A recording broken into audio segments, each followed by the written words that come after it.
કેન્દ્રીય સામાજિક ન્યાય અને અધિકારિતા રાજ્યમંત્રી શ્રી રામદાસ અઠવલેના અધ્યક્ષ સ્થાને સુરત સર્કિટ હાઉસ ખાતે પત્રકાર પરિષદ યોજાઈ હતી, જેમાં તેમણે વડાપ્રધાન શ્રી નરેન્દ્ર મોદીના નેતૃત્વના 12 વર્ષના સફળ કાર્યકાળમાં દેશની પ્રગતિ, આર્થિક નીતિઓ, વૈશ્વિક વેપાર કરારો અને જનકલ્યાણ યોજનાઓની સફળતાનો ચિતાર રજૂ કર્યો. મંત્રી શ્રી અઠવલે જણાવ્યું હતું કે વડાપ્રધાન શ્રી નરેન્દ્ર મોદીના નેતૃત્વમાં દેશ વિકાસની દિશામાં ઝડપથી આગળ વધી રહ્યું છે. ભારતે અમેરિકા, યુરોપિયન દેશો, ઇઝરાયલ અને ફ્રાન્સ જેવા અગ્રણી દેશો સાથે મહત્વપૂર્ણ વેપાર કરારો કર્યા છે. વિદેશી રોકાણો દ્વારા દેશની ઇકોનોમી મજબૂત બની રહી છે. વડાપ્રધાન નરેન્દ્ર મોદીના નેતૃત્વમાં સરકાર સમાજના છેવાડાના માનવી, દલિતો, પછાત વર્ગો અને દિવ્યાંગજનોના સશક્તિકરણ માટે કટિબદ્ધ છે. તેમણે સરકારની સિદ્ધિઓ વર્ણવતા કહ્યું કે દેશમાં 58 કરોડથી વધુ જનધન યોજના હેઠળ બેંક ખાતા ખોલવામાં આવ્યા છે. મુદ્રા યોજનામાં 57 કરોડ લોકોને લોન સહાય અપાઈ છે. આયુષ્યમાન ભારત યોજનામાં 60 કરોડથી વધુ લોકોને ₹5 લાખનું આરોગ્ય કવચ અપાયું છે. પ્રધાનમંત્રી ઉજ્જવલા યોજનાનો 11 કરોડ લોકો લાભ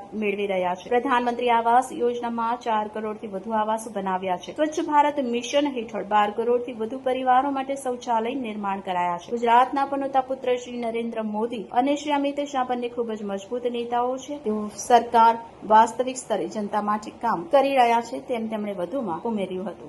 तो मैं कल सिलवासा में आया था, जो दादरा नगर हवेली का जो सेंट्रल प्लेस है, तो वहाँ एक रिपब्लिकन पार्टी ऑफ इंडिया की कार्यकर्ताओं का एक वर्कशॉप रखा था और वहाँ दादरा नगर हवेली, दीव दमन, गुजरात और महाराष्ट्र के मुंबई, ठाणे, पालघर जिले के जो प्रमुख वर्कर है उनको आप बुलाया था और पार्टी का गठन जो है ये मजबूत करने के बारे में एक तो मैंने कार्यकर्ताओं को सूचना दे दी है। रिपब्लिकन पार्टी ऑफ इंडिया बाबा साहब अम्बेडकर की विचारधारा की पार्टी है। भारत के संविधान को सामने रखकर वो काम करती है। चाहे किसी भी जाति का, धर्म का, भाषा का आदमी हो, सबको न्याय देने के लिए काम करने की जिम्मेदारी आरपीआई। और फिर मैंने ये बताया कि अगर एक गांव में अपनी शाखा होती है तो दलित बस्ती की शाखा नहीं होनी चाहिए, वो शाखा गांव की शाखा होनी चाहिए और वो गांव में रहने वाले सभी जाति के लोगों को उसमें लेना चाहिए।